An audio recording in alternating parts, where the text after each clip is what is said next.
his spokesmen, as usual, have been trying to distance him from what is happening in Rivers State. That is their job, and I wish them luck. But they have to understand, and the president has to understand, that the perception out there in the world, not merely in the nation, but out in the world, is that he bears a vicarious responsibility, at the very least, for what is happening in Rivers State. My reference to Thomas Becket, who's therefore hopefully a little bit clearer. What happened was this, that in the absolute monarchism that obtained at that time, King Henry II found that the Archbishop of Canterbury, Thomas Becket, was becoming a little bit of a nuisance. And he made an exclamation, he exclaimed, shot out some words at random, with various versions of which have come down in history. Some say that what he said was, "Will no one rid me of this pestilential priest?" Others says, "Will no one rid me of this meddlesome prelate," etc., etc. The import is the same. And what he did, what happened after that, was that 4 knights of the court set out and went and attacked the Archbishop of Canterbury. They hunted him down, he took refuge in the cathedral, and they found him there and they cut him to pieces. There are many parallels which bother me about that history and this one. You'll notice that the figure 5 keeps popping up. There are 5 legislators who seem to be at the, shall we say, the 5 fingers of a controlling hand, let me put it that way, in this affair. And 5 knights altogether were involved in the case of Thomas Becket. 4 did the actual butchering, while the 5th kept guard at the door. And after he'd been murdered, he then gave the coup de grace and then lopped off the top of his head. So historically, again, for those who are superstitious, we have a case of 5 operators carrying out the imagined will of the monarch, of the absolute monarch. And again, another parallelism. I've been asking myself, are we not moving towards absolute monarchism? Even when we're talking about not just a democratic dispensation, but a federal system of democracy. There are many worrying historical parallels. Actually, there's nothing new under the sun. Let me just put it this way. Nothing really new, but it's just that those of us who pay attention to these things, we constantly, we evolve the habit of recognizing certain parallels going on in details, in a large context, and even sometimes in the personalities of those who are involved. There are many ways of saying, will no one rid me of this pestilential priest? Or will no one rid me of this meddlesome prelate? You don't have to utter the words directly. There are forms of conduct which can convey or which can be interpreted. And I want to be very, very careful here, and I'm glad this is being recorded, so that if you misquote me, I will sue you. Better still, I'll come after you.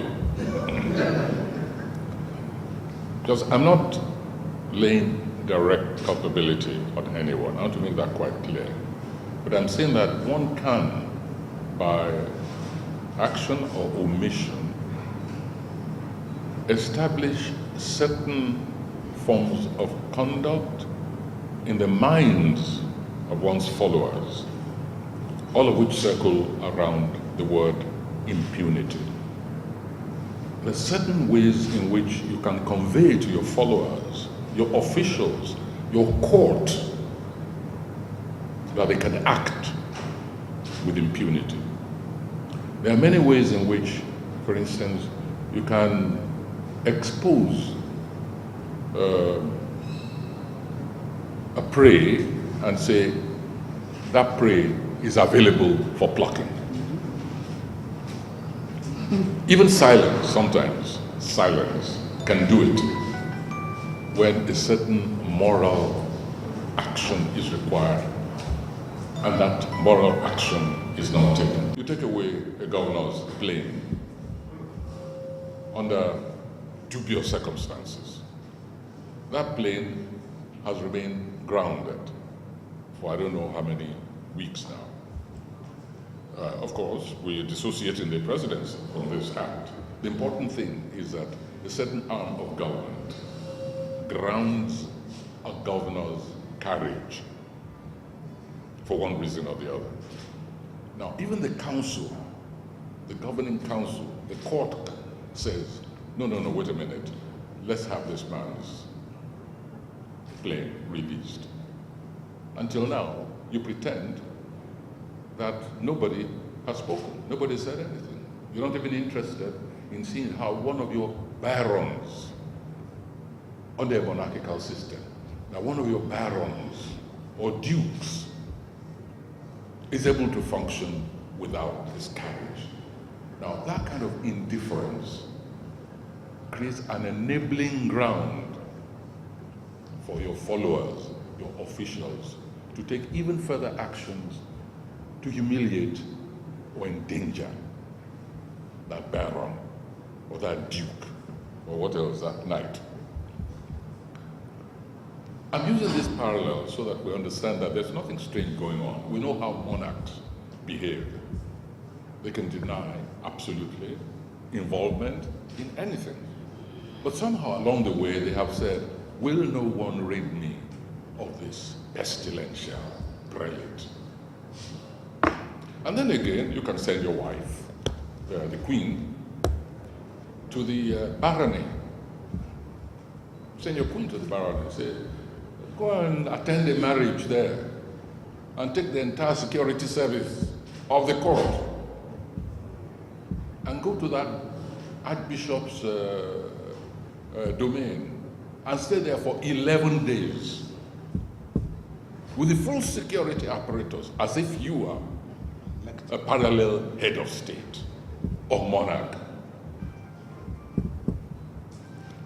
And you invest the place to such an extent that the baron in that area is not even allowed to move freely. He's stopped by an ordinary sheriff.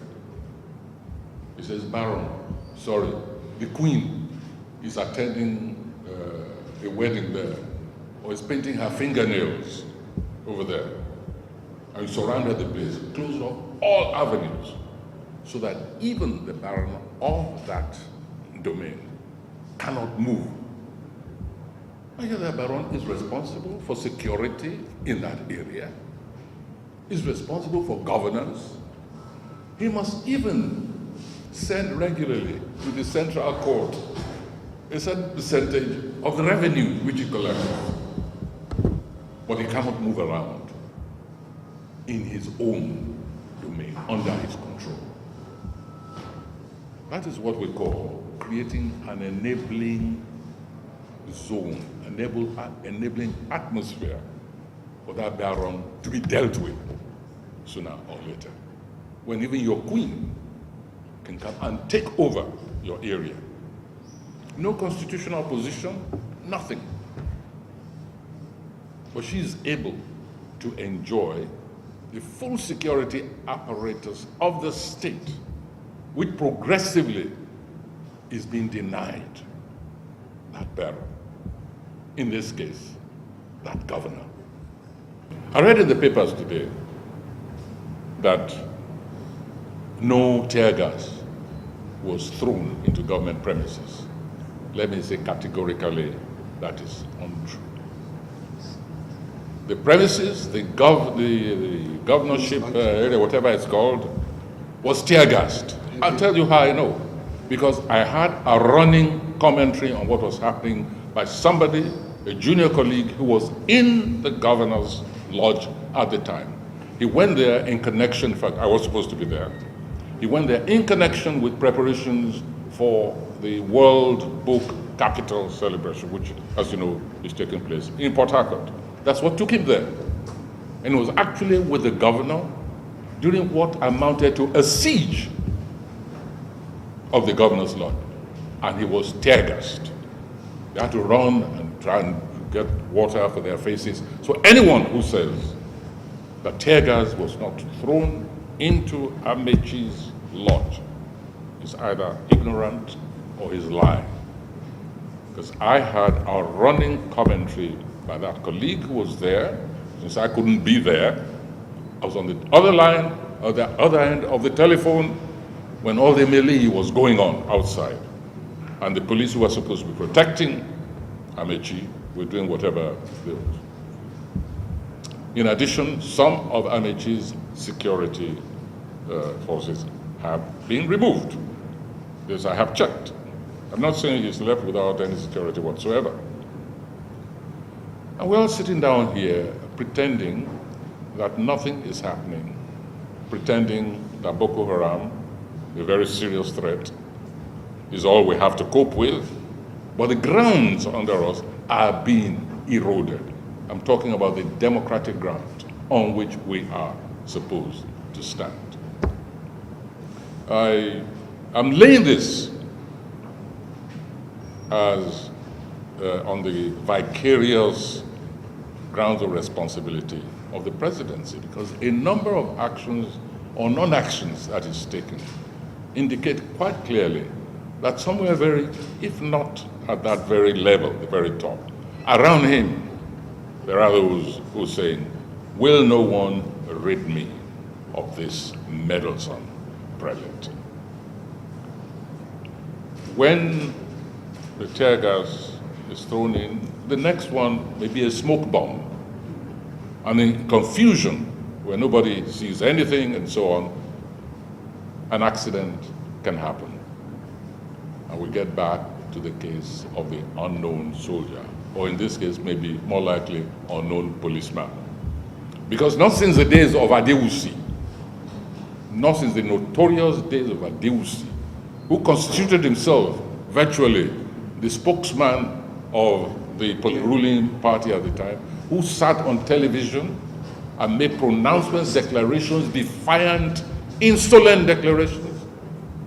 This Inspector General Adewusi, or whatever his rank was at the time, not since that period have we had a policeman like Umbu taking the stage, contradicting the governor in the most disrespectful way, as if he's not being paid from the coffers of this nation. We have a political policeman there. Just from his own mouth. It's not a question of what he did or what he didn't do. I have read his statements. You have a political policeman. And the governor has said, I want this man out. I'm the chief security officer. But no, he's still there. Is anybody surprised then that tear gas will be accidentally thrown into the governor's territory? So what are we waiting for? As I said, are we waiting now for a smoke bomb to be thrown there, and in the general darkness to find that we have lost a governor? Incidentally, King Harry II, he did penance after the murder because he was about to be excommunicated. I think he put on sackcloth and ashes and walked the streets of Canterbury while he was flogged symbolically by a number of monks and so on. But then he slept the night in the crypt of the murdered archbishop as a show of penance. The important thing was that they had got rid of that archbishop. There are thugs milling around the streets. I got a full description of what's been going on there.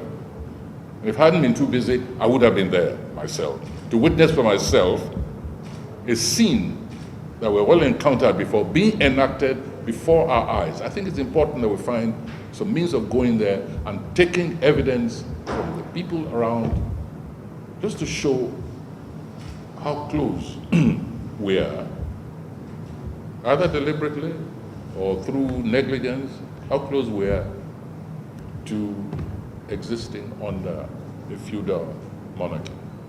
This is a period when the president should be mobilizing everybody against some of the greatest menaces that this nation has ever faced, such as Boko Haram, for instance. This is a period when we're still mourning the butchery of our children in schools, and the president and his government have not found a solution. I'm not saying it's easy, don't misunderstand me, but the important thing is they have not found a solution. And this is where all energies should be directed. I won't mention corruption, that's become too boring. Let the FCC do its job. But where we are immediately concerned, the wastage of our future in the presence of these kids. The closure of schools, understandably.